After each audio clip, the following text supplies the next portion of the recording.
أعوذ بالله من الشيطان الرجيم. بسم الله الرحمن الرحيم. الحمد لله رب العالمين، والصلاة والسلام على أشرف الخلائق أجمعين، سيدنا وسيد الأولين والآخرين، حبيبنا وحبيب إله العالمين، إمام المرسلين وخاتم النبيين، أبي القاسم المصطفى محمد،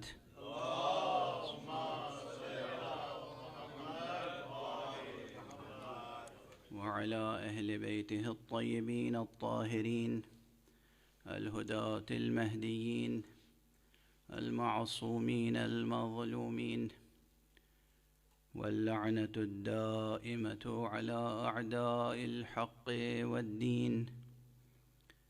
أما بعد، فقد قال الله تعالى عز اسمه في محكم كتابه ومتقن خطابه: بسم الله الرحمن الرحيم.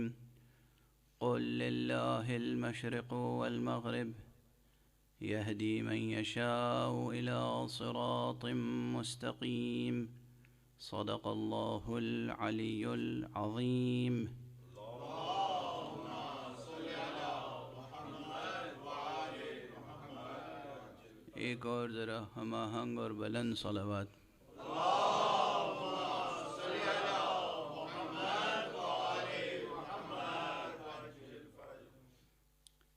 ارشاد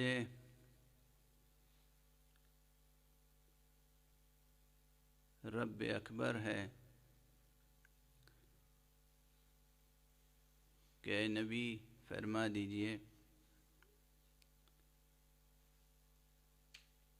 کہ اسی اللہ کے لیے مشرق بھی ہے اور مغرب بھی. قل للہ المشرق والمغرب، یہدی من یشاء الی صراط مستقیم. وہ جسے چاہتا ہے صراط مستقیم کی طرف اس کی رہنمائی فرما دیتا ہے. بظاہر مسلسل میں آپ کے سامنے یہ گزارش کر رہا ہوں کہ بظاہر یہ کلام حق بہت مختصر ہے، بہت سادہ ہے، بہت واضح ہے، لیکن واضح ہونے کے باوجود اس کی گہرائیاں بے پناہ ہیں. اور پھر پورے قرآن مجید میں اگر آپ صرف اس فعل کو اور اس کے مشتقات کو مختلف صیغوں میں، جو یہ فعل شاء اور یشاء اور مفرد میں اور جمع میں آیا ہے، اگر آپ اس کا تتبع کریں، جو ایک طالب علمانہ کوشش ہوتی ہے مطالعے کی، تو پھر یہ تقریباً سینکڑوں مقامات ایسے ہیں جن کو بہت توجہ کے ساتھ پڑھنا پڑے گا، اور وہاں پر جو سطحی نظر رکھتے ہیں وہ اس مغالطے میں مبتلا ہو جائیں گے کہ نعوذ باللہ قرآن میں تو تضاد اور تناقض بھی پایا جاتا ہے. چنانچہ تاریخ میں ایسے واقعات گزر چکے ہیں، ایک سے زائد مرتبہ یہ کوششیں ہوئیں کہ لوگوں نے قرآن مجید میں تناقض اور تضاد کی نشاندہی کے لیے کتابیں تالیف کیں، لیکن جو محافظین قرآن تھے اللہ کی طرف سے مقرر، انہوں نے اس کا بروقت کافی اور شافی جواب عنایت فرمایا.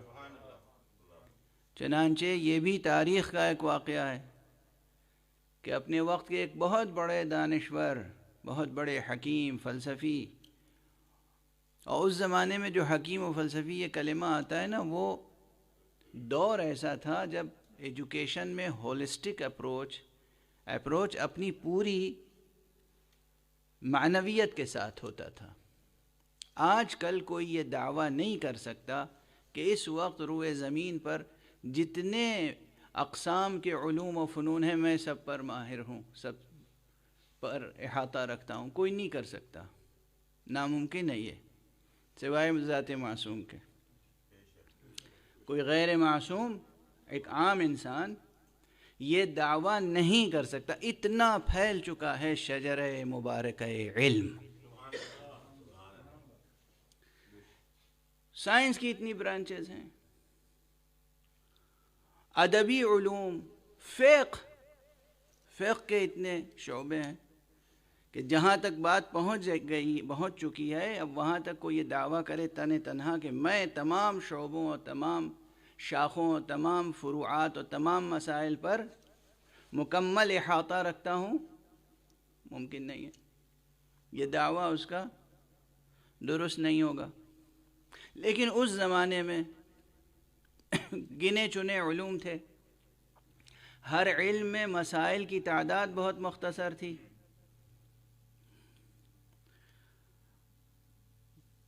تو ایک ہولسٹک اپروچ ہوتا تھا۔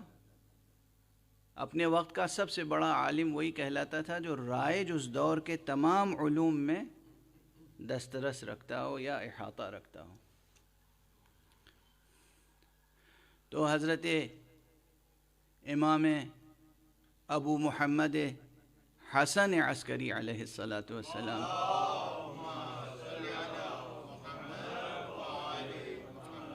کے زمانے کا یہ مشہور واقعہ ہے کہ ایک شخص جس کا نام بعض روایتوں میں اسحاق کندی بتایا جاتا ہے کہ وہ اسحاق کندی نام کے متعدد افراد ہیں، اس لیے اشتباہ نہ ہو۔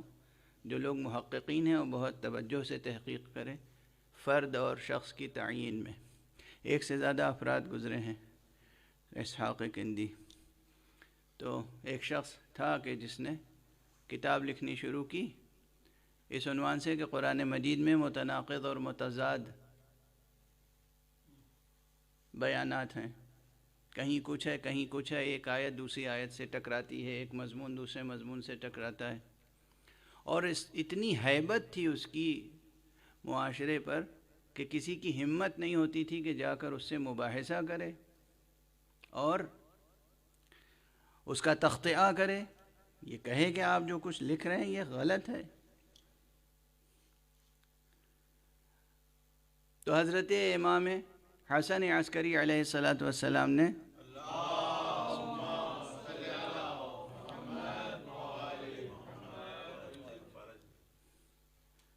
اپنے ایک تلمیذ کو، اپنے ایک شاگرد کو، ایک صحابی کو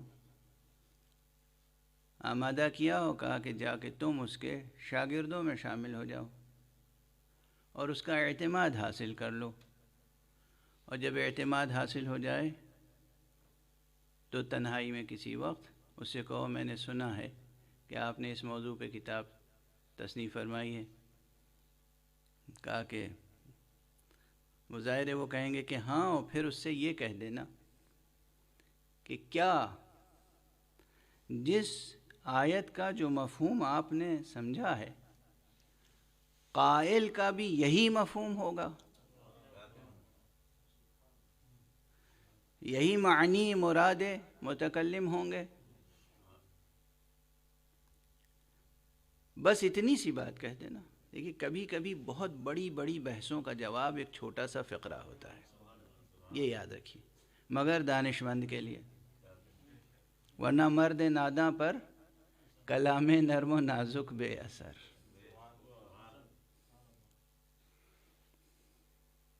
پھول کی پتی سے کٹ سکتا ہے ہیرے کا جگر، اور مرد ناداں پر کلام نرم و نازک بے اثر۔ تو واقعاً اگر انسان دانش مند ہے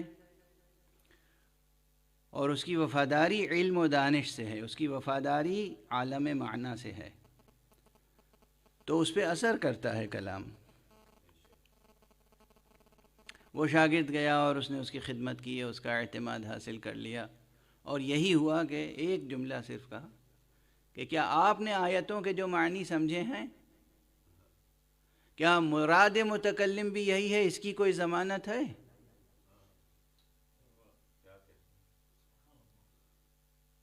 دیکھیے آپ کے لیے تو یہ بہت سامنے کی بات ہے، لیکن اس وقت پورا معاشرہ اس سے مرعوب تھا، اور خود اس کو اس طرف، اس معنی کی طرف توجہ حاصل نہیں تھی۔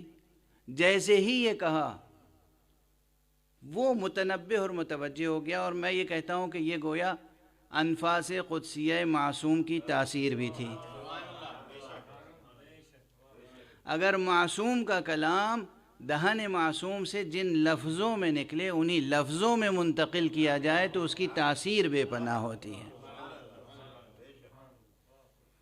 اسی لیے ہمارے جو بزرگ محدثین ہیں، بزرگ اور ذمہ دار علماء ہیں، وہ آیات تو خیر آیات ہیں، احادیث پیغمبر اور احادیث معصومین بھی کوشش ان کی یہ ہوتی ہے کہ بعینہ جو کلمات صادر ہوئے ہیں دہن مبارک معصوم سے وہ اسی طرح اسی ترتیب سے بے کم و کاست محفوظ رہیں اور نقل کیے جائیں، تو اس میں تاثیر ہوتی ہے۔ ویسے عموماً حدیث میں نقل بالمعنی کی روش عام ہے، یعنی الفاظ تو یاد نہیں رہ گئے، کچھ مضمون یاد رہ گیا کہ یہ کہا تھا، اس کو آپ نے اپنے لفظوں میں بیان کر دیا، یہ بہت ہوا ہے۔ آپ نے یہ سمجھا کہ میں نے بات پہنچا دی، مگر جہاں لفظیں بدلیں آپ سمجھیے کچھ نہ کچھ خیانت ہو گئی، دانستہ یا نادانستہ، وہ امانت جوں کہ تو آگے نہیں بڑھی۔ بہرحال احکام میں بھی فرق پڑ جاتا ہے، لیکن کسی حد تک یا بہت حد تک احکام میں تو یہ بات روا ہو سکتی ہے کہ معصوم نے جو فرمایا، بھئی معصوم نے کہا نماز پڑھو، آپ نے اس کو اپنی زبان میں اپنے الفاظ میں کسی صورت سے یہ پہنچا دیا پیغام کہ معصوم کا ارشاد ہے کہ یہ موقع ہو تو یہ نماز پڑھو۔ لیکن معارف کے باب میں اگر لفظیں بدل جائیں تو پھر وہ مضمون اور وہ مطلب محفوظ ہرگز نہیں رہتا۔ حکم کی حد تک ٹھیک ہے اگر لفظیں خیانت نہ کریں، لیکن معارف میں ناممکن ہے۔ بہرحال اب یہ ایک طویل بحث ہے۔ تو جیسے ہی اس شاگرد نے ان سے یہ کہا کہ کیا آپ نے جو سمجھا ہے آپ یہ سمجھتے ہیں کہ کہنے والے کی مراد بھی یہی ہے؟ بس یہ جملہ کہنا تھا کہ انہوں نے اپنا وہ پورا ذخیرہ، وہ تالیف جتنی بھی ضخیم رہی ہو اسے تلف کر دیا، ضائع کر دیا، اور کہا کہ تم نے بات صحیح کہی۔ تو یہ تناقض قرآنی اور تضادات قرآنی کا جو فتنہ اس وقت پیدا ہو رہا تھا، معصوم کے ایک جملے سے فتنہ فروغ ہو گیا۔ ایک صلوات پڑھ دیجئے محمد علیہ۔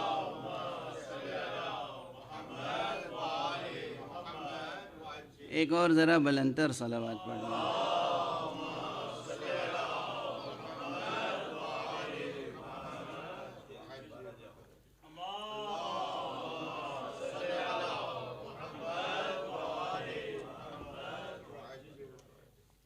یہ ایک واقعہ، اتفاق سے یہ واقعہ میری زبان پر اس وقت آ گیا، لیکن اس واقعے کے ذیل میں واقعے سے بطور واقعہ نکل کر اگر علمی اصطلاحوں میں بات کی جائے تو یہ جو میں نے گزارش کی کہ قرآن مجید میں از اول تا آخر اگر تتبع کریں، آیات کا مطالعہ کریں، تو سطحی نظر رکھنے والے یہ سمجھیں گے کہ اس میں تضاد ہے، تناقض ہے، یہاں یہ بات کہی گئی اور یہاں بالکل اس کے برعکس بات کہی گئی۔ ایک جگہ کہا گیا کہ ہم نے تمہیں اختیار دیا ہے، ایک جگہ کہہ دیا گیا ہم نے تمہیں پابند بنایا ہے۔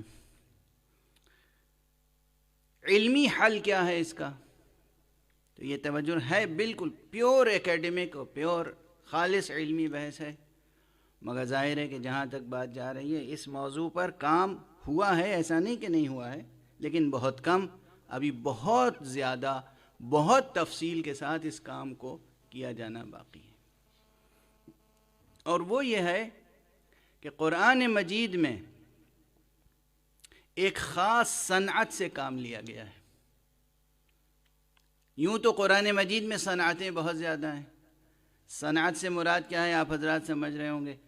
کلام کی تزئین کے لیے، کلام کو مؤثر بنانے کے لیے اور اس کو سجانے کے لیے کبھی کبھی کچھ صنعتیں کام میں لائی جاتی ہیں. یہ صنعتیں دو قسم کی ہیں، کچھ لفظی صنعتیں ہیں، کچھ معنوی صنعتیں ہیں. ان پر پورا ایک علوم بلاغت میں سے ایک علم ہے، علم بدیع، جس میں صنائع اور بدائع کے عنوان سے اس پر بحث ہوتی ہے. تو بہت سی صنعتیں ہیں، اور آج بھی بہت سی صنعتوں کا اضافہ کیا جا سکتا ہے. جو کچھ کتابوں میں موجود ہے اس میں بہت کچھ ابھی اضافہ کیا جا سکتا ہے. قرآن مجید میں بہت سی صنعتیں کام میں لائی گئی ہیں،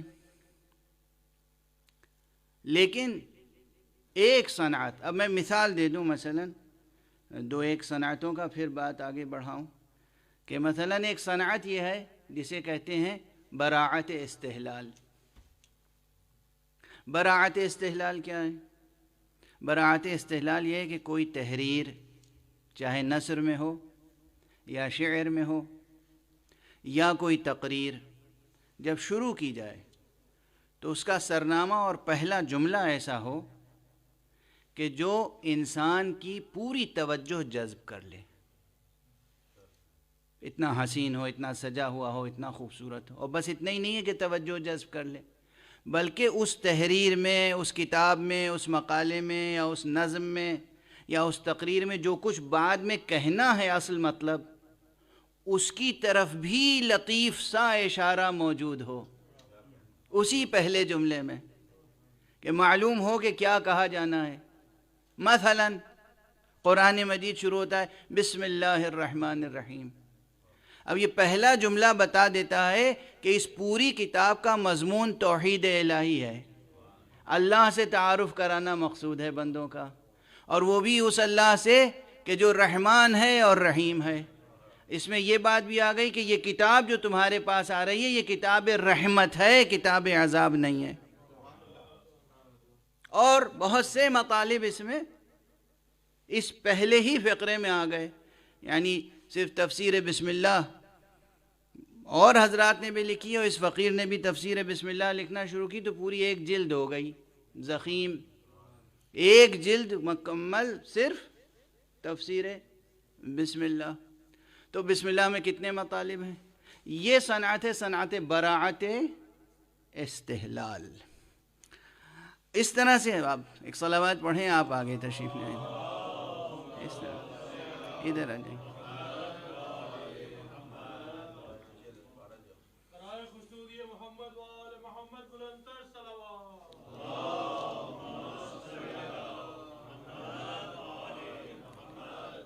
ایک اور بلند تر صلوات پڑھ لیں.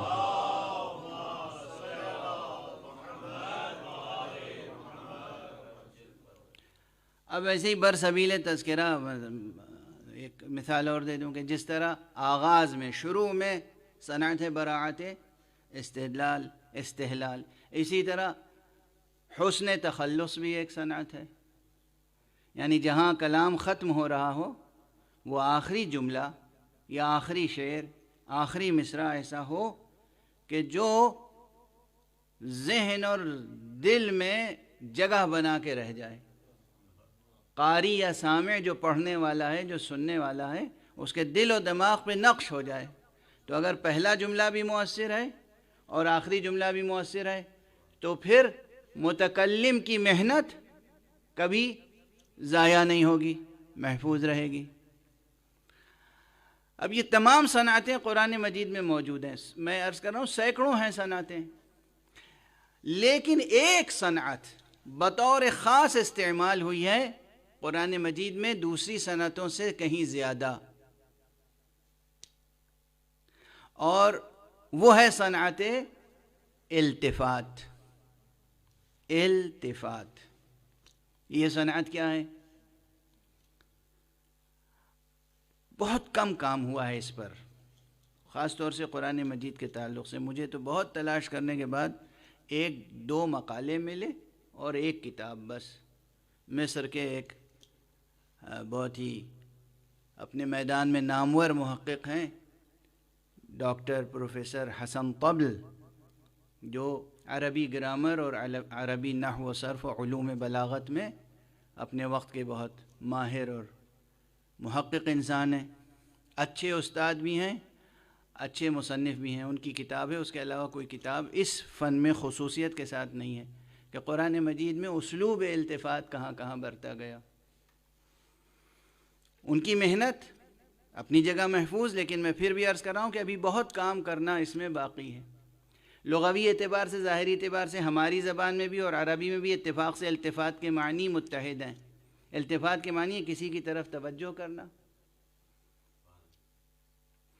جیسے میں اس طرف رخ کر کے گفتگو کر رہا ہوں اور پھر میں اپنا رخ ادھر موڑوں اور ان کی طرف التفات ہو، تو جب رخ موڑا اور توجہ کی کسی ایک کی طرف تو یہ ہوا التفات. کسی کی طرف توجہ کرنا، اچھی طرح توجہ کرنا، یہ ہے حسن التفات. اب التفات زبان کی سطح پہ کیا ہے؟ قرآن مجید میں یہ صنعت، یہ اسلوب بہت برتا گیا ہے، اور بعض حضرات نے،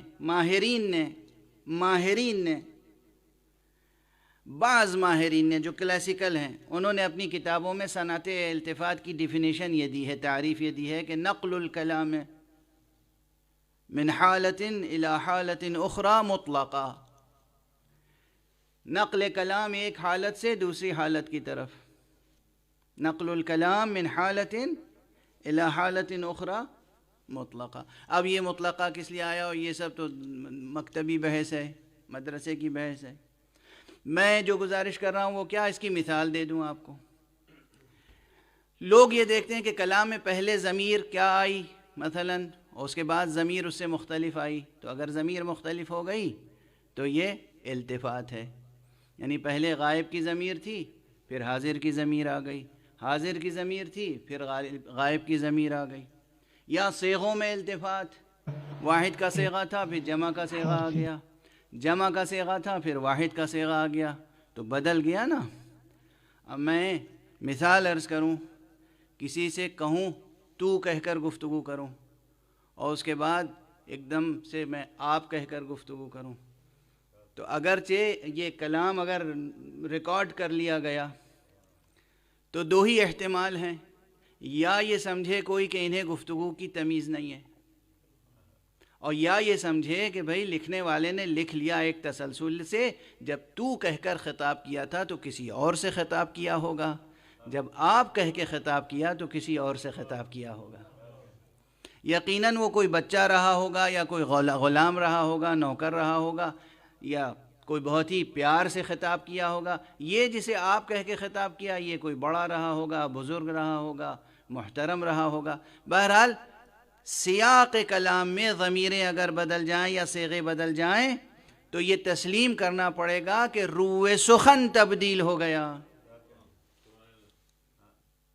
ابھی تک ماشاءاللہ آپ حضرات ساتھ ساتھ چل رہے ہیں، تو اس کی بہت مانوس مثال عرض کر دوں، اور وہ مثال یہ ہے کہ جو سورہ مبارکہ حمد میں ہے. ایک صلوات پڑھ دیجئے محمد.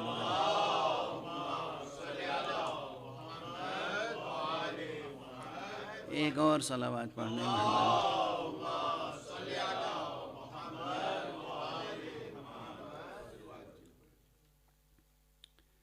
ایک اور صلوات پڑھ دیجئے.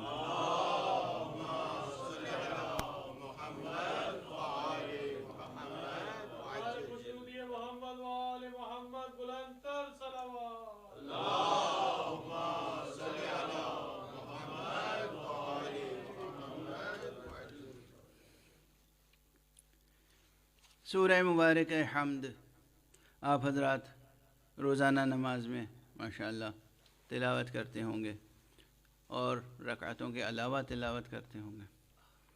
تو سورہ مبارکہ حمد میں بھی صنعت التفات موجود ہے. آغاز ہوتا ہے بسم اللہ الرحمن الرحیم، تب یہ معلوم ہوتا ہے کہ کسی اللہ الرحمن الرحیم کا تذکرہ ہے، لیکن حاضر نہیں ہے، وہ غائب ہے. الحمدللہ رب العالمین، تمام تعریفیں ہیں رب العالمین کے لیے. تو اب یہ گویا ہے تذکرہ لیکن غائب ہے، الرحمن الرحیم مالک یوم الدین، یہاں تک تو کسی غائب کا تذکرہ ہوا مثلا، اس کے بعد ایک دم سے تذکرہ ایاک نعبد و ایاک نستعین۔ اب یہ حضور ہے، جیسے سامنے ایک حقیقت ہے اور اس سے خطاب ہو رہا ہے، بس تیری ہی عبادت کرتے ہیں ہم، اور بس تجھی سے مدد چاہتے ہیں۔ تو اب یہ غائب نہیں ہے، اب یہ حقیقت سامنے ہے، واضح ہے۔ تو ایک دم سے غائب سے بات حضور میں آ گئی، یہ ہے التفات، یہ ہے التفات کی ایک مثال۔ اس طرح قرآن مجید میں بہت سی مثالیں ملیں گی، بہت سی مثالیں ملیں گی بکثرت۔ یعنی خود اہل فن نے کہا ہے کہ قرآن مجید میں اسلوب التفات دوسرے تمام صنائع اور اسالیب سے کہیں زیادہ ہے۔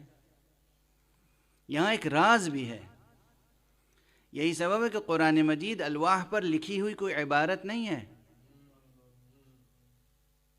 قرآن مجید تو حقیقتاً محبوب اور حبیب کے درمیان گفتگو ہے، گفتگو ہے۔ عاشق و معشوق کے درمیان گفتگو ہے، مرسل اور مرسل کے درمیان گفتگو ہے، اس خدا یکتا اور اس بندہ یکتا کے درمیان گفتگو ہے، اللہ اور محمد صلی اللہ علیہ وآلہ وسلم۔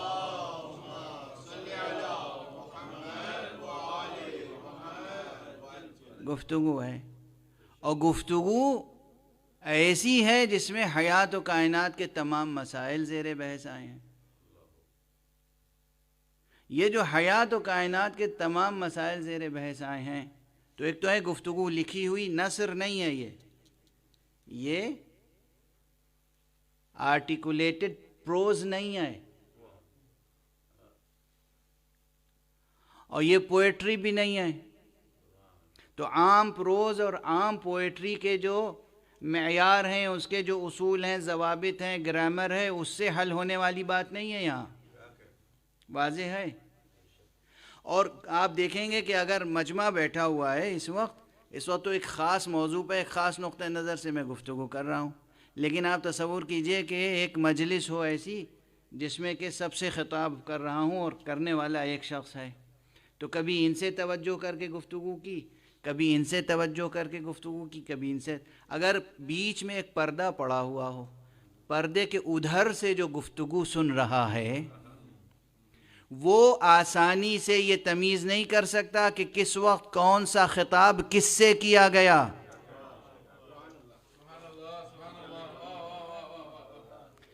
جہاں پردہ پڑا ہوا ہے وہ یہ نہیں سمجھ سکتا کہ کون سا خطاب ہم نے کس سے کیا۔ وہ اگر ہمدرد ہوگا تو ہماری باتوں پر عمل کرے گا اتنا جتنا سمجھ میں آئے گا، جتنا سمجھ میں نہیں آئے گا وہ دل سے اور آنکھوں سے لگا کے رکھے گا، رد نہیں کرے گا۔ لیکن اگر دل ٹیڑھا ہوگا تو وہ الزام لگائے گا کہ یہ کیا باتیں کر رہے ہیں، تناقض ہے، تضاد ہے، کبھی کچھ کہتے ہیں کبھی کچھ کہتے ہیں، واضح ہے۔ جہاں پردے کے اس طرف کوئی شخص ہوگا اس کی سمجھ میں نہیں آئے گا، اس کی سمجھ میں نہیں آئے گا تسلسل کلام، خطاب سمجھ میں نہیں آئے گا۔ لیکن اگر کسی کی رسائی پردے کے اندر تک ہو، چاہے وہ جس طرح سے ہو، جو پردے کے اس طرف بھی رسائی رکھتا ہو کسی بھی ذریعے سے صحیح، یا وہ خود متکلم سے اتنا قریب ہو کہ اس کے نفس کا درجہ رکھتا ہو،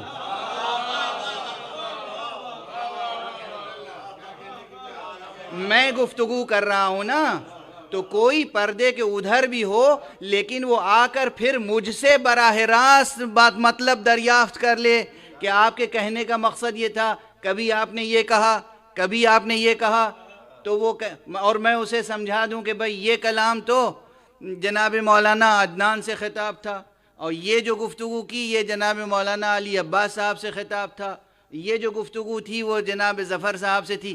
اب اس کے علم میں ہے کہ یہاں کوئی تضاد نہیں آئے، تناقض نہیں ہے، مطالب میں ٹکراؤ نہیں ہے، جس کے متعلق بات ہے وہ اس کے متعلق بالکل درست ہے۔ اور فرمایا اب کسی تضاد کا اور تناقض کا موقع یہاں پر نہیں ہوگا، نشاندہی نہیں کی جا سکی تھی۔ یہی ہے وہ مصحف جو امیر المؤمنین علی ابن ابی طالب علیہ السلام نے مرتب کیا تھا۔ قرآن یہی تھا، قرآن یہی ہے، مگر وہاں ہر التفات میں روح سخن جدھر تھا وہ بھی درج کر دیا گیا تھا۔ وہ بھی اس لیے درج کیا تھا کہ قرآن اترا تھا محمد پر، لیکن علی نفس محمد تھے۔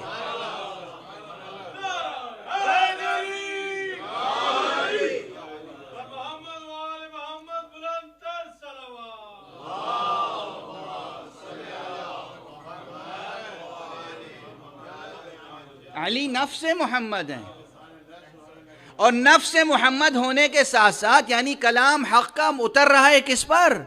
محمد پر، بے شک محمد پر۔ اولاً خود علی کی فراست، ذہانت، علمیت اس درجے پر ہے، اور صفائے نفس اس درجے پر ہے خود ذاتاً کہ وہ فرماتے ہیں کہ میں نور وحی کو دیکھتا تھا اور خوشبو نبوت کو سونگھتا تھا۔ اور پھر قرآن کہہ رہا ہے کہ یہ بمنزلہ نفس مصطفیٰ ہیں، تو جو بمنزلہ نفس مصطفیٰ ہو اسے سینہ بسینہ، دہن بدہن، براہ راست وہ علم حاصل ہوگا۔ اس لیے ہر آیت میں، ہر صیغے میں، ہر فعل میں فاعل کون ہے اور مفعول کون ہے اور مراد کون ہے اور یہ ضمیر اس کا مرجع کیا ہے، یہ سوائے علی ابن ابی طالب کے اور کوئی اس پر کمال کے درجے تک فائز نہیں ہو سکتا۔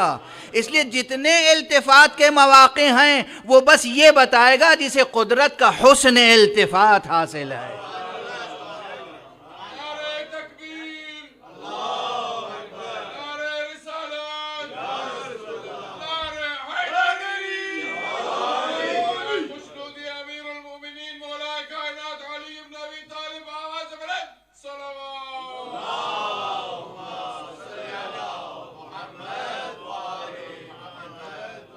تو اگر وہ قرآن، اگر وہ نسخہ قبول کر لیا جاتا دربار سیاست میں تو کوئی اختلاف نہ ہوتا، نہ تناقض، نہ تضاد، نہ دین میں اختلاف، نہ اعتقاد میں اختلاف، نہ فروع میں اختلاف، نہ اصول میں اختلاف۔ اب چونکہ وہ نسخہ نہیں قبول کیا گیا تو اب تو پردہ تو پڑا ہوا ہے، حجاب تو ہے، ہم سب کے سب پوری امت ادھر حجاب پڑا ہوا ہے، نہ جانے کتنے حجابات ہیں، حجابات نور۔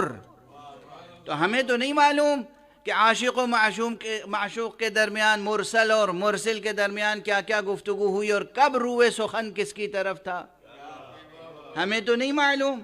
اس لیے ہمیں کبھی تناقض نظر آئے گا، کبھی تضاد نظر آئے گا۔ واضح ہے؟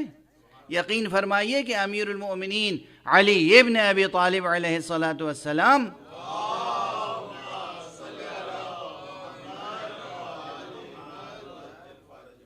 کس لیے بار بار فرماتے تھے سلونی سلونی قبل ان تفقدونی، مجھ سے پوچھ لو مجھ سے قبل اس کے کہ میں تمہارے درمیان نہ رہ جاؤں، مجھ سے قرآن مجید کی ایک ایک آیت کے متعلق پوچھ لو، میں جانتا ہوں کب نازل ہوئی، کہاں نازل ہوئی، کس کے بارے میں نازل ہوئی، اس میں حکم کیا ہے، اس میں معارف کیا ہے۔ تو یہ اسی لیے تھا بار بار جو میں عرض کرتا رہا ہوں آپ کے سامنے اس سے قبل بھی کہ صرف ایک مرتبہ علی نے سلونی کی دعوت نہیں فرمائی، جو ہم تک روایتیں پہنچی ہیں ان تمام روایتوں کو جمع کیجئے تو اندازہ ہوتا ہے کہ تقریباً اپنی حیات طیبہ میں 14 مرتبہ سلونی سلونی فرمایا ہے، 7 مرتبہ مدینے میں اور 7 مرتبہ کوفے میں، اور یہاں تک کہ جس وقت ضربت لگ چکی تھی اس وقت بھی سلونی سلونی فرما رہے تھے۔ کیا لطف تھا، کیا کرم تھا، کیا لطف تھا، کیا کرم تھا، کیا فیضان تھا، کیا دل سوزی تھی، کیا ہمدردی تھی ملت اسلامیہ کے ساتھ۔ جتنا پوچھنا ہو پوچھ لو قرآن کے بارے میں، اسی لیے کہ انہیں علم تھا۔ اور پردے کی بات درمیان میں آ گئی ہے بار بار، تو اس روایت کی طرف میں اشارہ کروں، اگرچہ برابر کرتا ہوں لیکن جتنی بار یہ اشارہ کرتا ہوں خود میرے دل کو ایک مسرت حاصل ہوتی ہے کہ پردے کے اس طرف کی گفتگو کا راز وہی تو جان سکتا ہے کہ جس کے لہجے میں خود پردہ نشیں گفتگو کر رہا ہو۔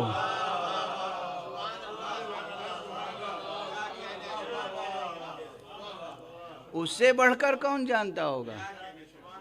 یہ تو حدیث مبارک نبوی ہے کہ جب لوگوں نے پوچھا کہ یا رسول اللہ، جب آپ معراج پر تشریف لے گئے تو اللہ سبحانہ و تعالیٰ سے گفتگو ہوئی، بتائیے کس زبان میں گفتگو ہوئی؟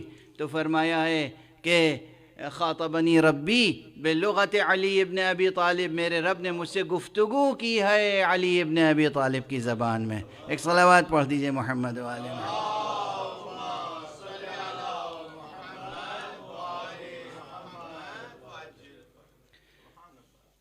تو خلاصہ گفتگو یہ کہ قرآن مجید میں اسلوب التفات بہت برتا گیا، کبھی ضمیریں، کبھی صیغے، اور بار بار روئے سخن بدلتا ہے۔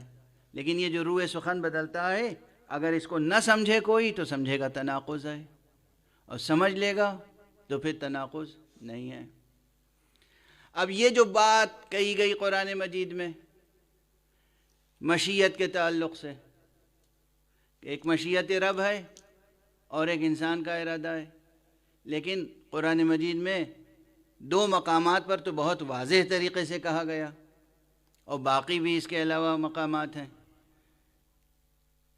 کہا گیا وَمَا تَشَاءُونَ إِلَّا أَن يَشَاءَ اللَّهُ، تم تو کچھ نہیں چاہتے، بس وہی چاہتے ہو جو اللہ چاہتا ہے۔ اس آیت کو حوالے کے طور پر لا کر لوگ یہ ثابت کرنا چاہتے ہیں کہ تمام افراد بشر، تمام انسانوں کا ارادہ جو ہے وہ مشیت الہیہ کے ساتھ مربوط ہے۔ ہر شخص کا ارادہ، چاہے وہ اچھے ارادے کرتا ہو اور چاہے وہ برے ارادے کرتا ہو، یعنی نعوذ باللہ اگر کوئی گناہ کا ارادہ کر رہا ہے تو گویا حق سبحانہ و تعالیٰ ارادہ فرما رہا ہے کہ یہ برائی کرے، اور اس طرح ایک پورا نظام فکر مرتب کیا گیا، اور انسان سرکش نے اپنے دامن کا ہر داغ دھو کر سارے الزام و اتہام حق پر ڈال دیے۔ یہ ہیں موحد، یہ ہیں عاشقان خدا، یہ ہیں موحد، یہ ہیں سجدہ گزاران حق، یہ ہیں عاشقان اللہ۔ نعوذ باللہ، نعوذ باللہ۔ خاص طور سے اس مکتب کو، اس مفہوم کو اہمیت دی طواغیت وقت نے، اپنے اپنے وقت کے جو جابر، ظالم، سرکش حکمراں تھے، انہوں نے اس مکتب کو، مکتب جبر کو تقویت دی کہ ہم جو کچھ بھی کر رہے ہیں اللہ کی مشیت یہی ہے۔ دلیل اللہ تو خود ہی فرماتا ہے وَمَا تَشَاءُونَ إِلَّا أَن يَشَاءَ اللَّهُ، تم کچھ نہیں کر سکتے، تم کچھ نہیں چاہتے مگر وہی چاہتے ہو جو اللہ چاہتا ہے۔ آپ دیکھیں گے کہ اس آیت کا حوالہ دے دے کر تفسیروں میں اور علم کلام میں اور اعتقاد کی کتابوں میں کیا کیا کچھ لکھا گیا، بیان کیا گیا، اور یہ راسخ نظریہ بن گیا، اور آج تک بہت سے لوگ یہ راسخ نظریہ لیے ہوئے ہیں۔ اب میں بس اتنی سی بات عرض کروں کہ صنعت التفات اگر توجہ رہے تو بس یہ توجہ رکھیے گا کہ انسانوں میں مراتب ہیں، ہر انسان ایک مرتبے کا نہیں ہے۔ میں چھوٹی سی مثال عرض کر دوں، بہت چھوٹی سی، کہ یہ ایک چھوٹا سا ادارہ ہے جہاں اس وقت یہ مجلس ہو رہی ہے۔ اس ادارے کا جو مسئول ہے، جو بھی مدیر ہے، جو بھی مینیجر ہے، مینیج کرتا ہے تمام معاملات کو، تو اب ماشاءاللہ اس ملک میں کتنے لوگ ہیں؟ بہت۔ اس شہر میں کتنے حضرات ہیں؟ وہ بھی بہت ہیں۔ اب مینجمنٹ کی جو مجبوریاں ہیں، مشکلات ہیں، اس سے سب لوگ برابر سے واقف نہیں ہیں۔ کچھ لوگ کچھ واقفیت رکھتے ہیں، کچھ لوگ بالکل واقفیت نہیں رکھتے، کچھ لوگ اتنے قریب ہیں مینیجر کے کہ وہ ہر بات ہر نزاکت کو سمجھتے ہیں، اور قبل اس کے کہ کچھ کہے یہ مینیجر ان سے وہ وہی کرتے ہیں جو یہ چاہتا ہے کہ وہ کریں۔ واضح ہے بات؟ اب مثلاً یہ محرم کے ایام ہیں، اب اس مرتبہ یہ جو کورونا کی وبا کے سبب سے ملکوں میں ایک تلاطم ہے، ایک حشر برپا ہے، ایک قیامت ہے، ایک نفسی کا عالم ہے، اور ایک لاک ڈاؤن ہے، اور ایک عوام الناس کے اوپر ایک چیز نافذ کی گئی ہے بزور بشدت، قانون کی پوری شدت کے ساتھ، کہ ایک تعداد معین ہے، اس سے زیادہ لوگ جمع نہیں ہو سکتے۔ تو قانون تو عام ہے، سب کو واقفیت ہے، لیکن پھر بھی کچھ لوگ قانون سمجھنے کے باوجود، واقفیت رکھنے کے باوجود، اسی موقع سے فائدہ اٹھا کر اپنے دل کی کدورتیں نکالنا چاہتے ہیں، تاکہ کسی صورت سے مراکز بدنام ہو جائیں، مجلسیں جو ہو رہی ہیں سکون سے وہ ہوں یا نہ ہوں، ان کا شوق پورا ہو جائے۔ بہرحال تو اب یہاں صورتحال یہ ہے کہ لوگ، وہ ایک شخص جو درمیان میں ہے، اس کی نسبت سے تمام افراد تمام مصلحتوں کے عالم اور واقف کار نہیں ہیں۔ جو بہت قریب ہیں ان سے بغیر کہے مطلب پورا ہو جاتا ہے، جو ذرا دور ہیں ان سے کہنا پڑتا ہے، جو بہت دور ہیں انہیں بہت سمجھانا پڑتا ہے۔ واضح ہے؟ بس اب اتنی سی مثال ذہن میں رکھ لیجئے، کیونکہ مثال بہت واضح ہے، میں نہیں سمجھتا کہ بہت الجھی ہوئی مثال ہے۔ اب حق کا کلام ہے، ایک مثال اس سے قبل دے دوں کہ حق سبحانہ و تعالیٰ یہ چاہتا ہے کہ انسانی معاشرہ بلند ہو، انسانی معاشرے میں گناہ نہ ہو، انسانی معاشرہ ایسا ہو کہ مردوں اور عورتوں کی قدریں، ویلیوز، اخلاقیات محفوظ رہیں۔ اللہ سبحانہ و تعالیٰ یہ چاہتا ہے کہ بیویاں گھر میں محفوظ رہیں، جو عورتوں کے کام ہیں وہ عورتیں کریں، جو مردوں کے کام ہیں وہ مرد کریں، اجنبی کے سامنے زیب و زینت کر کے عورتیں نہ آئیں، زیب و زینت کریں تو اپنے شوہروں کے لیے کریں، نمازیں پڑھیں، روزے رکھیں، اپنے وقار کو باقی رکھیں۔ تو پروردگار حکم دیتا ہے، اب حکم دینے کے لیے بھی اس کا لطف یہ ہے کہ عام اعلان کرنے سے پہلے وہ رسول سے کہتا ہے کہ اے رسول آپ اپنی بیویوں سے یہ کہہ دیں، یا ایھا النبی قل لازواجک ان کنتن تردن الحیاۃ الدنیا وزینتہا، اے نبی آپ اپنی بیویوں سے کہہ دیں کہ اگر تم دنیا چاہتی ہو، دنیا کی زینت چاہتی ہو تو آؤ ہم تمہیں مالا مال کر دیں اور تمہیں رہا کر دیں، آزاد کر دیں، چھوڑ دیں۔ ان کنتن تردن الحیاۃ الدنیا وزینتہا فتعالین امتعکن واسرحکن سراحا جمیلا، قرآن کی آیت ہے نا، یہ پورا رکوع پڑھ لیجئے۔ اور اس کے بعد اگر تم اللہ کو چاہتی ہو اور رسول کو چاہتی ہو تو پھر وقرن فی بیوتکن، پھر تم اپنے گھر میں رہو، ولا تبرجن تبرج الجاہلیہ، اور جاہلیت کے زمانے کی زیب و زینت اور آرائش کی باتیں نہ کرو، ایسی باتیں نہ کرو جو تمہارے شان کے خلاف ہے، اور رجس میں آلودہ نہ ہو جاؤ، خلاصہ مطلب۔ تو یہ ایک عام پیغام ہے۔ اب ایک دم سے ایک التفات آیا، اسے کہتے ہیں التفات، کہ سب سے یہ کہا جا رہا ہے اب اسی مجموعے میں 4-5 افراد ایسے ہیں جن پر حق کو اعتماد ہے، تو سب سے کہا جا رہا ہے کہ تم یہ کرو، تم یہ کرو، تم یہ کرو، تم یہ کرو، اور ایک دم سے رخ موڑ کے کہا گیا بھئی تم تو وہ ہو کہ تم وہی کرتے ہو جو ہم چاہتے ہیں۔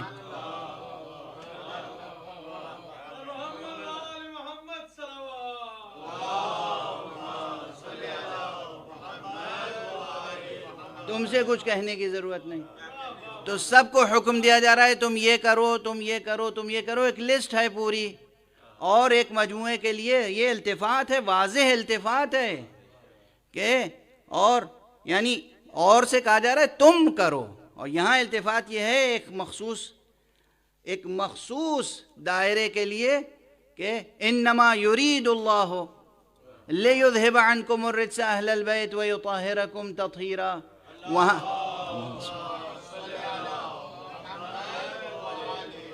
ایک اور بلندر صلوات پڑھ لیجیے.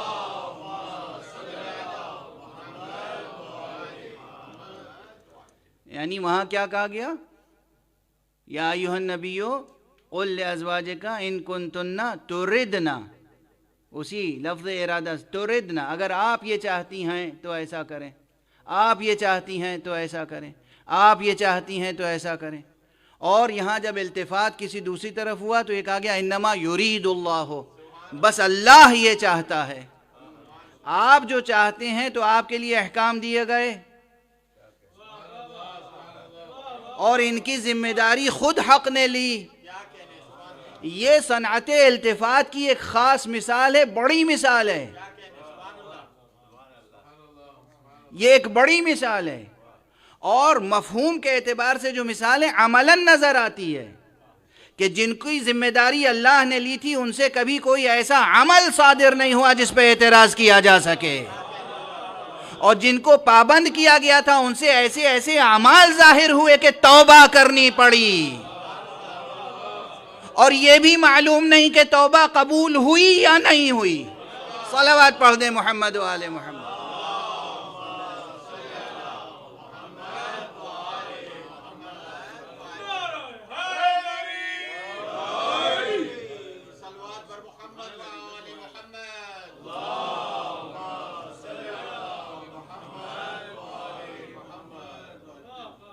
واضح ہے؟ یہ جو ہے صنعت اسلوب التفات کہ ایک دم سے سب سے گفتگو کرتے کرتے اور پھر کسی اور سے گفتگو شروع کر دی جائے. یہ ہمارے محاوروں میں بھی ہوتا ہے، یہ ہمارے محاورے میں بھی ہوتا ہے. اب کوئی باپ ہے فیملی میں کھڑا ہو کے بات کر رہا ہے، ایک بیٹا ہے بہت لائق اور وہ ہر بات سمجھتا ہے، ذہین ہے، اور باقی چھوٹے نادان بچے ہیں وہ نہیں سمجھتے ہیں. تو وہ جو چھوٹے نادان بچوں سے گفتگو کرتے کرتے ایک دم سے بڑے بیٹے کی طرف توجہ کرے گا تو التفات روئے سخن تبدیل ہو جائے گا، روئے سخن تبدیل ہو جائے گا. اب وہ پورے سلسلہ کلام کو ایک ہی معنی پہنا دیجئے تو کوئی معنی بنیں گے؟ کوئی معنی نہیں بنیں گے. اور اگر صنعت التفات اور روئے سخن کا خیال کیا جائے گا تو معنی محفوظ رہیں گے، نہ تناقض ہوگا نہ تضاد. تو یہی صورتحال ارادے اور مشیت میں ہے کہ عام خطاب کچھ اور ہے، یہ کچھ مخصوص افراد ہیں جو اتنا بلند ذوق رکھتے ہیں اور ایسی نسبت رکھتے ہیں حق سبحانہ و تعالی سے کہ جو واقعاً حقیقتاً جو وہ چاہتا ہے وہی یہ کرتے ہیں، وہی یہ چاہتے ہیں. اور اسی لیے اللہ تو فرماتا ہے کہ وَمَا تَشَاءُونَ إِلَّا أَن يَشَاءَ اللَّهُ، تم نہیں چاہتے مگر وہ جو اللہ چاہتا ہے. لیکن یہ جب خطاب کرتے ہیں تو کہتے ہیں رضا اللہ رضانا اہل البیت، اللہ کی جو رضا ہے وہی ہم اہل بیت کی رضا ہے. یہ بات مشیت سے آگے بڑھ گئی.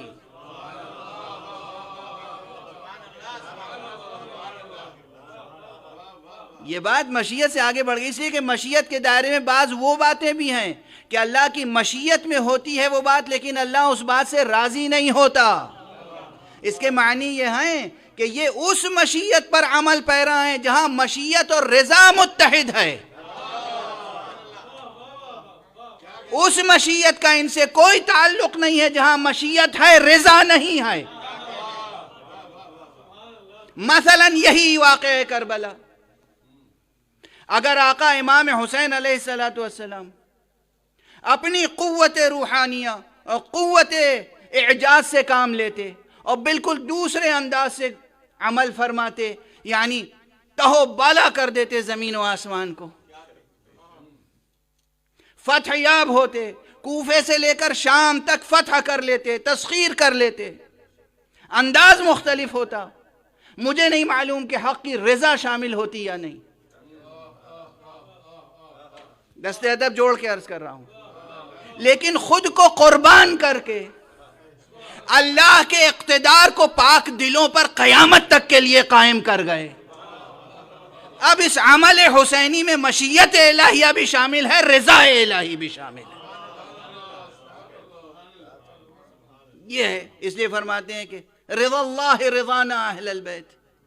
جو اللہ کی رضا ہے، چونکہ اللہ لطیف ہے، اللہ رحیم ہے، اللہ رحمان ہے، اللہ صبور ہے، اللہ شکور ہے، تو وہ جبر کے ذریعے سے اپنا سجدہ نہیں کرانا چاہتا.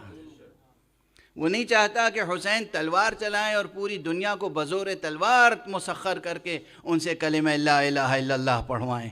تلوار کی دھار سے لا الہ الا اللہ لکھوانا رضا الہی نہیں ہے، خون پاک سے لا الہ الا اللہ لکھوانا یہ رضا الہی، یہ رضا الہی. اب جو لا الہ الا اللہ کا نقش ابھرا ہے، جو میں کل عرض کر رہا تھا کہ جبین وجود پر جو لا الہ الا اللہ ہے، جو متن حیات پر لا الہ الا اللہ ہے، جو پاک دلوں میں لا الہ الا اللہ، یہ حسین کی قربانیوں کا نتیجہ ہے. بس گفتگو تمام، وقت محدود تھا اور ظاہر ہے کہ میری صحت بھی ساتھ نہیں دے رہی ہے. گفتگو کر رہا ہوں آپ کے سامنے، لیکن جس سرعت کے ساتھ بہت سے مطالب کہہ سکتا تھا وہ نہیں کہہ سکا. تو انشاءاللہ اب جو چند مجلسیں رہ گئی ہیں اس میں تکمیل بحث کرنے کی کوشش کروں گا. لیکن آج آپ سب منتظر ہیں کہ آقا حسن کے اس فرزند پر گریہ کریں کہ جس فرزند کا ظاہری حسن یہ تھا کہ دشمن کی نگاہ میں، عدو کی نگاہ میں بھی وہ چاند کی طرح حسین تھا.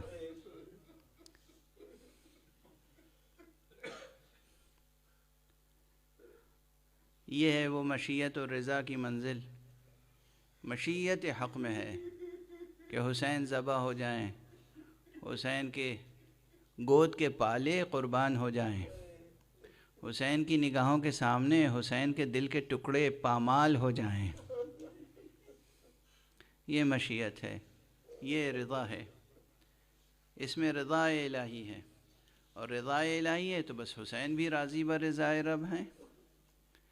ہاں یہ ضرور ہے کہ ظاہری طور پر جو بشری تقاضے ہیں وہ تڑپاتے ہیں. چنانچہ روایتوں میں ہے کہ جب حضرت قاسم ابن الحسن اپنے ماموں اپنے چچا سے جدا ہونے کے لیے آئے رخصت آخر کے لیے، تو امام حسین علیہ السلام نے سینے سے لگایا اور اتنا گریہ کیا کہ غشی طاری ہو گئی حسین پر بھی اور قاسم پر بھی. امام پر بھی غشی طاری ہو گئی بظاہر جو روایتوں میں ہے، اور اس کی تعویل اور وہ سب اپنے اپنے مقامات پر ہے. امام حسین علیہ السلام اگر یہ روایتیں بہرحال اتنا مسلم ہے کہ امام نے بہت گریہ فرمایا. چند مواقع ہیں کربلا میں جب امام حسین نے بے پناہ گریہ کیا ہے. حسین نے، صابر حسین، شجاع حسین، عظیم حسین، عزیز حسین، سبط رسول حسین، انسان کامل حسین، قیامت تک آنے والے انسانوں کا مرشد کامل حسین، امام حسین. امام حسین نے اس بچے کو امام حسن کی شہادت کے بعد سے خود پالا تھا. امام حسن علیہ السلام کی شہادت کے بعد امام کے تمام بچوں کو امام حسین نے براہ راست اپنی کفالت میں لے لیا تھا اور سب کو پالا تھا. چھوٹے چھوٹے بچوں کو جینے کے لیے پالا تھا، مرنے کے لیے تو نہیں پالا تھا.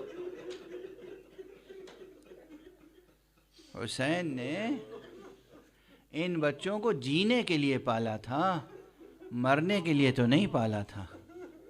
لیکن مرضی الہی، مشیت الہیہ کہ کربلا میں قربانیاں پیش کرنی تھیں تو پورے کنبے کو لے کر آئے۔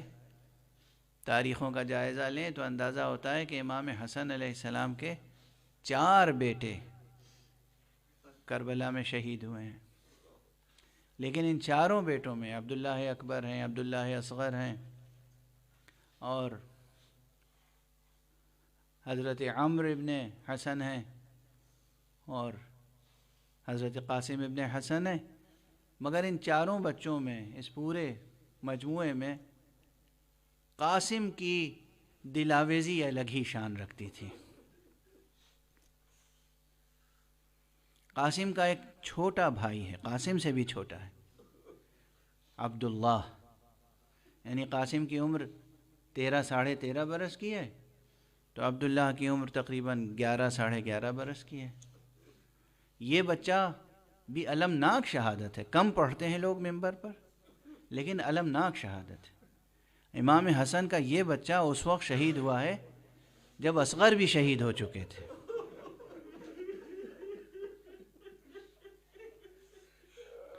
جب آقا امام حسین گھوڑے سے زمین پر تشریف لے آئے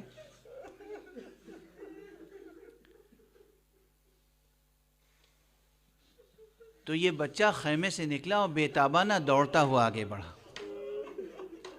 عبداللہ ابن حسن، عبداللہ اصغر، جناب قاسم کے چھوٹے بھائی، اور دیکھا کہ کوئی شقی ہے جو چچا پر تلوار اٹھائے ہوئے، نہیں کوئی چاہتا ہے کہ تلوار سے امام حسین پر، سر مبارک پر حملہ کرے۔ یہ بچہ دوڑ کے گیا اور اس نے، بچہ ہے 11 برس کا بچہ، اس نے اپنے ہاتھ چچا کے سر پہ اس طرح سے رکھ دی۔ اس شقی نے ہاتھ پر اس طرح تلوار ماری کہ پورا ہاتھ کٹ گیا اور صرف جلد میں، جلد کا تعلق باقی رہ گیا۔ بچے کی زبان سے فریاد بلند ہوئی، چچا میرا ہاتھ قلم ہو گیا، میرا ہاتھ کٹ گیا۔ آقا امام حسین نے بچے کو سینے سے لگا لیا۔ اب امام حسین تشریف فرما ہے اور یہ قاسم کا چھوٹا بھائی امام کی گود میں ہے، سینے سے لگا ہوا بیٹھا۔ عمر سعد سے یہ بھی دیکھا نہ گیا، اور پھر حرملہ سے کہا، حرملہ نے ایک تیر سے نشانہ لیا اور وہ تیر بچے کے سینے کو چھیدتا ہوا حسین کے سینے میں پیوست ہو گیا۔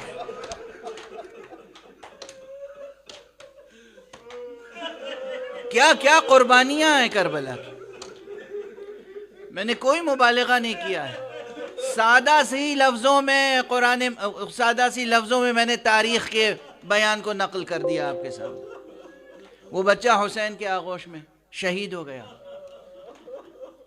یہ قاسم کا چھوٹا بھائی، اس سے پہلے قاسم کی دل آویزی کہ دشمن بھی دیکھ کر کہتا ہے، آج تک تاریخوں میں موجود ہے کہ جب قاسم ابن حسن خیمے سے برآمد ہوئے تو ہمیں ایسا لگا کہ جیسے کوئی چاند کا ٹکڑا نکل کے سامنے آئے، جیسے بادل چھٹا ہے اور بادل کے اندر سے چاند کا ٹکڑا نکل کے سامنے آ گیا۔ ہاں، اور آپ سنتے رہتے ہیں، بس 2 فقرے عرض کروں گا تاکہ تاریخ کی مناسبت سے جو پرسہ دیتے ہیں آپ وہ بھی مکمل ہو جائے، کہ یہ قاسم 9 جوان قاسم، جن کے لیے تاریخ میں لم یبلغ الحلم، یہ ابھی بالغ نہیں ہوئے تھے، جسمانی اعتبار سے بھی بالغ نہیں ہوئے تھے، اس لیے جب گھوڑے پر بیٹھے ہیں تو جو رکاب ہوتی ہے، رکاب میں پاؤں جم نہیں رہے تھے، تو گویا رکاب میں پاؤں نہیں آئے، گھوڑے پر بیٹھے ہیں اور بس تلوار ہے، جسم پہ زرہ نہیں ہے، اس لیے کہ کوئی زرہ ان کے جسم پر پوری نہیں اتر رہی تھی، بس ایک معمولی سا کرتا ہے، ہاتھ میں تلوار ہے، جنگ کر رہے ہیں۔ کہتے ہیں جنگ کرتے کرتے نالین کا ایک تسمہ ٹوٹ گیا، تو کیا معصومیت ہے، دشمن کی طرف سے جیسے غفلت سی ہو گئی، یہ احساس ہی نہیں رہا کہ ہم میدان جنگ میں ہیں، جھک کے نالین کا تسمہ باندھنا شروع کر دیا، بس جھکے ہوئے تھے کہ دشمن آگے بڑھا اور اس نے سر مبارک پر ایک ایسی ضرب لگائی کہ جناب قاسم سے اب ٹھہرا نہ گیا، فرس سے زمین پر آئے، آتے آتے جسے کہتے ہیں نوجوانی و بچپن کا تقاضا بس بے اختیار زبان سے نکل گیا، یا عمّا ادرکنی، چچا جان میری مدد کو آئیے۔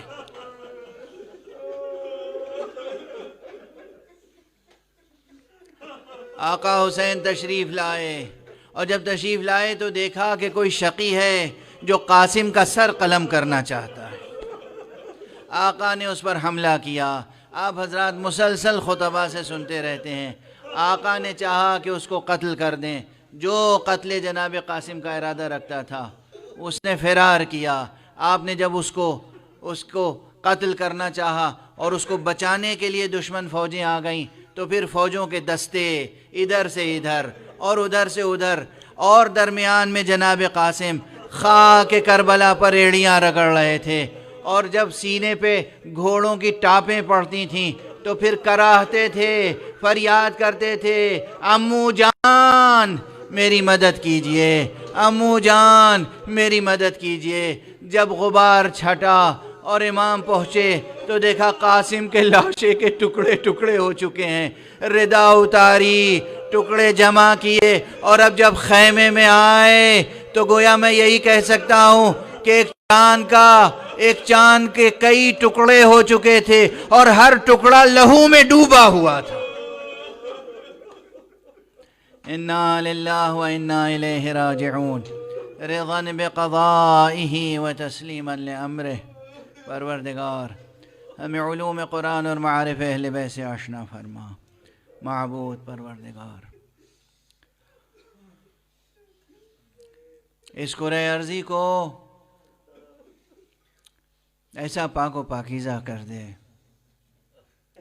کہ ولی آخر اس کرۂ ارضی کو اپنی تجلی سے پر نور کر سکیں۔ پروردگار معبود، ستمگاروں، ظالموں، جابروں سے کے وجود سے اس روئے زمین کو پاک کر دیں۔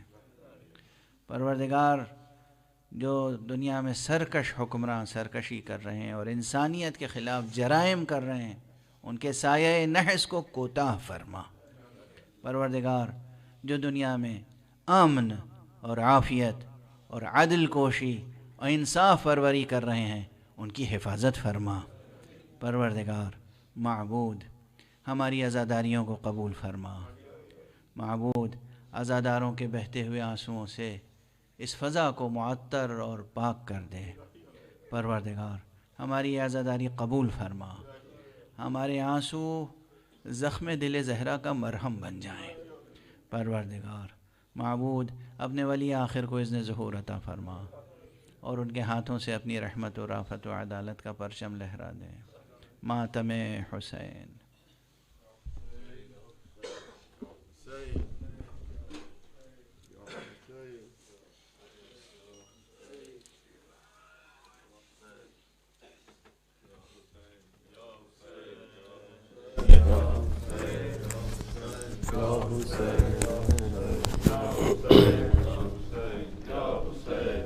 Hussein.